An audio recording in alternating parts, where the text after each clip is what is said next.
Už onedlho si návštevníci v Bratislavskom Ruskom dome budú môcť pozrieť unikátnu výstavu Tichá kázeň, novgorodská ikona 13. a 16. storočia. V hlavnom meste mala tak povediať svoju predpremiéru, otvorilo ju vystúpenie hudobných virtuózov Slovenského rozhlasu.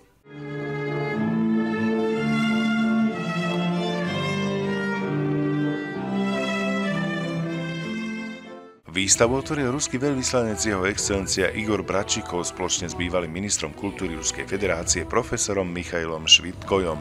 Skôsty pravoslavia si prišlo pozrieť množstvo osobností kultúrneho a spoločenského života. Naša výstava sa otvára v predvečer Veľkého pravoslavného postu a dnes vrcholí Mesopustný týždeň, Maslenice. Novgorod je jednou z kolísok ruského štátu a kultúry. Počas druhej svetovej vojny bol 883 dní pod nemeckou okupáciou, čo malo za následok zničenie a poškodenie veľkej časti ruského kultúrneho dedičstva.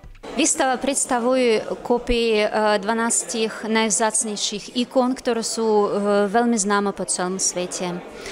A medzi nimi je napríklad najstaršia ruská signovaná ikona svätého Mikuláša Divotvorcu od roku 1294 od Alexi Petrova a iné. V prípade ikony ide teda o sakrálny obraz, najčastejšie namaľovaný na dreve, pôvodom z byzantskej kultúry. Vyobrazuje postavy svätých, scény z ich života a biblické motívy. To, čo tvorí ikonu, ako hlboké náboženské presvedčenie, hlboké prežívanie viery. To je vlastne aj väčšine slovenského národa, ktorý ešte nestratil svoj vzťah v minulosti, ktorý nestratil svoje hlboké náboženské prežívanie skutočnosti.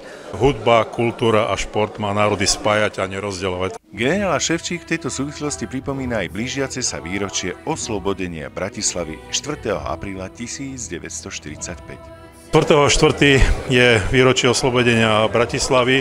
Bratislavu oslobodila Červená armáda, no a plánuje s niektorými poslancami spoložiť kvety na Slavín k hrobu vojakov Červenej armády. Z Bratislavy Viliam Šuška.